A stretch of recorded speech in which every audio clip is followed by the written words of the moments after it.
நமச்சிவாய வாழ்க. நாதந்தாள் வாழ்க. இமைப்பொழுதும் என் நெஞ்சில் நீங்காதான் தாழ் வாழ்க. வாழ்க வளமுடன். அனைவருக்கும் இனிய வணக்கங்கள்.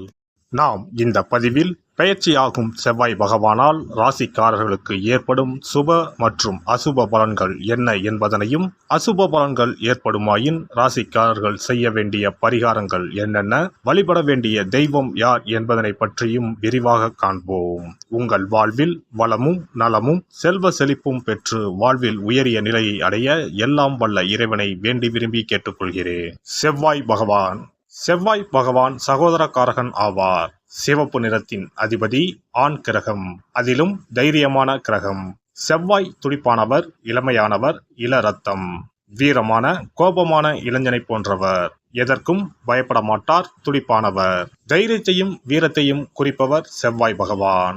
இவர் கிரகங்களின் தளபதியாக கருதப்படுகிறார். செவ்வாய் பகவான் மேசம் மற்றும் விருச்சிக ராசிகளின் அதிபதியாக உள்ளார். ஒருவருடைய ஜாதகத்தில் செவ்வாய் சுபஸ்தானத்தில் இருந்தால் அந்த நபர் வீரம், தைரியம், ஆற்றல் மற்றும் சக்தி வாய்ந்தவராக இருக்கிறார். அனைத்து கிரகங்களும் ஒரு குறிப்பிட்ட காலத்தில் தங்கள் ராசியை மாற்றுகின்றன. இவற்றின் தாக்கம் அனைத்து ராசிகளிலும் காணப்படும். செவ்வாய் பெயர்ச்சியும் அனைத்து ராசிக்காரர்களின் வாழ்விலும் ஒரு குறிப்பிடத்தக்க தாக்கத்தை ஏற்படுத்தும். இந்த வருடம் ஜூன் 1ஆம் தேதி சனிக்கிழமை அன்று செவ்வாய் பகவான் தனது சொந்த ராசியான மேசத்தில் பெயர்ச்சியாக உள்ளார். செவ்வாய் கிரகத்தின் இந்த பெயர்ச்சியானது மாலை 3:39 நடைபெறும். செவ்வாய் பகவான் ஜூன் 1 முதல் ஜூலை 12 வரை மேசராசியில் இருப்பார். மேசத்தில் ஏற்படும் செவ்வாய் பெயர்ச்சியானது ருச்சக ராஜயோகத்தை உருவாக்கும். இதனால் சில ராசிக்காரர்களுக்கு அற்புதமான நற்பலன்கள் கிடைக்கும். செவ்வாய் பகவான் மகர ராசியில் அல்லது அதன் சொந்த ராசியான மேசம் அல்லது விருச்சகத்தில் இருக்கும்போது இந்த ருச்சக ராஜயோகம் உருவாகிறது. இந்த அற்புதமான சேர்க்கை ஏற்படும் போது அதன் செல்வாக்கின் கீழ் உள்ள ராசிக்காரர்கள் மிகவும் தைரியமாக, துணிச்சலாக மாறுகிறார்கள். சமூகத்தில் அவர்களின் கௌரவம் அதிகரிக்கிறது. பணிபுரியும் இடத்தில் தனி மரியாதை கிடைக்கிறது. இனி செவ்வாய் பெயர்ச்சியால் ஏற்படவுள்ள ருச்சக ராஜயோகத்தால் அதிகப்படியான நல்ல பலன்களை அடைய உள்ள ராசிகளை பற்றி காண்போம். எந்த ஒரு நிகழ்ச்சியாக இருந்தாலும் தலைமை தாங்க ஆசைப்படும் மீனராசி அன்பர்களே, நீங்கள் நிதானமாக முடிவுகளை எடுத்தாலும் எடுத்த முடிவில் மாறாதவர். இந்த செவ்வாய் பெயர்ச்சியில் எல்லா வகையிலும் நிம்மதியும் மகிழ்ச்சியும் உண்டாகும். எடுக்கும் எல்லா முயற்சிகளிலும் வெற்றிகள் கிடைக்கும். புதிய நண்பர்களின் சேர்க்கையால் உதவிகள் கிடைக்கும். பணவரத்து அதிகரிக்கும். வீடு கட்டும் பணியில் ஈடுபட்டு இருப்பவர்கள் தொடர்ந்து அதனை செய்து முடிக்க எடுக்கும் முயற்சிகள் சாதகமான பலனை தரும். கையிருப்பு கூடும். இதுவரை இருந்த தொல்லைகள் நீங்கும். நீண்ட தூர பயணங்களால் லாபம் உண்டாகும். மனதில் தைரியம் பிறக்கும். வாக்கு வன்மையால் ஆதாயத்தை பெறுவீர்கள். உயர்மட்ட பதவியில் உள்ளவர்களின் உதவிகள் கிடைக்கும். தொழில் வியாபாரம் சற்று நிதானமாக நடக்கும். எதிர்பார்த்த லாபம் இருந்தாலும் தொழில் தொடர்பான செலவும் கூடும்.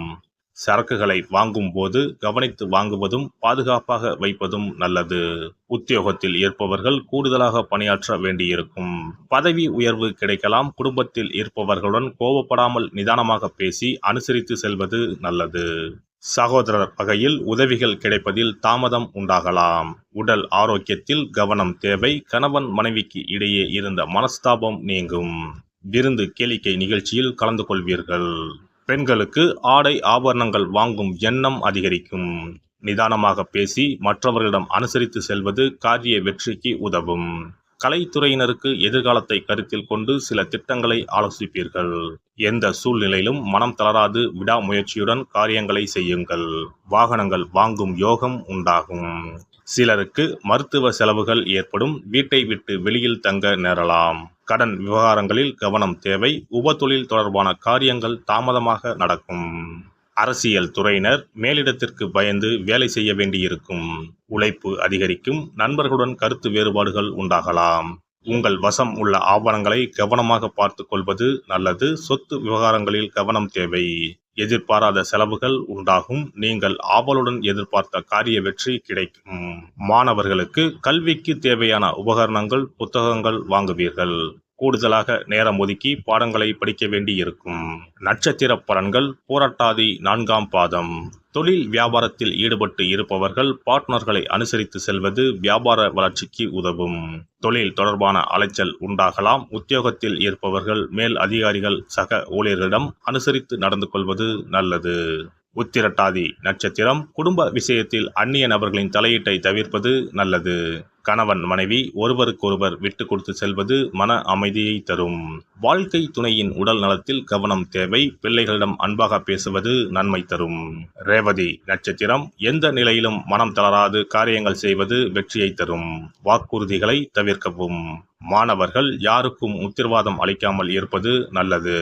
கல்வியில் கூடுதல் கவனம் தேவை. தினமும் வீட்டில் பஞ்சமுக தீபம் ஏற்றி தரிசித்து வர மன அமைதி கிடைக்கும். காரிய அனுகூலம் உண்டாகும். நவ கிரகங்களில் சூரியனுக்கு அடுத்தபடியாக செயல் ஆற்றல் உள்ள கிரகம் செவ்வாய். ஆளுமை திறன், ஆற்றல், வீரம், அதிகாரம் செய்தல், வளைந்து கொடுக்காத தன்மை, தர்மம், நீதி, நேர்மை, நியாயம் போன்ற அம்சங்கள் கொண்ட கிரகம் செவ்வாய். செவ்வாய் பலமாக இருந்து நல்ல ஆதிபத்தியம் பெற்று அவரது தசை நடக்குமானால் சகோதர சகோதரிகள் மூலம் பெரும் அனுகூலம் ஏற்படும். பெரிய பதவிகளில் உள்ளவர்கள் தொழில் அதிபர்களின் தொடர்பு கிடைத்து அதன் மூலம் முன்னேற்றம் உண்டாகும்.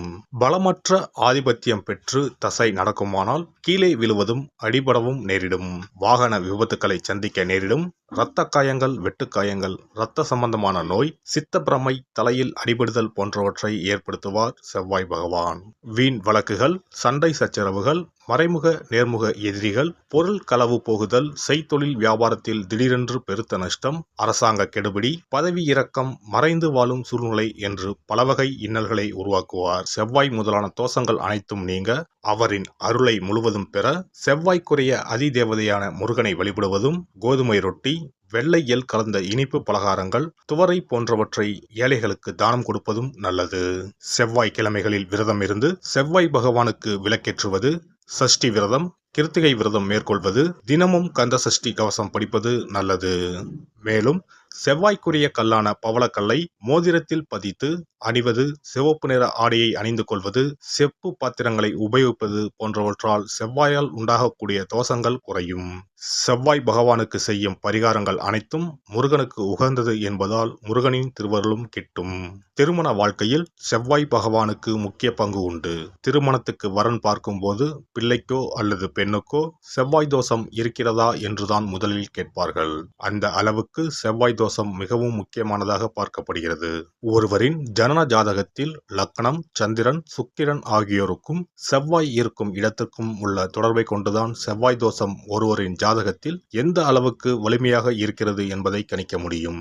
செவ்வாய் தோஷம் இருக்கிறது என்றால் நம்பிக்கையோடு மிக எளிய பரிகாரங்களை செய்வதன் மூலம் தோஷ நிவர்த்தி பெறலாம். செவ்வாய் தோஷம் என்பது திருமண தடையை ஏற்படுத்துவது மட்டுமல்லாமல் மேலும் பல இடையூறுகளையும் ஏற்படுத்தும்.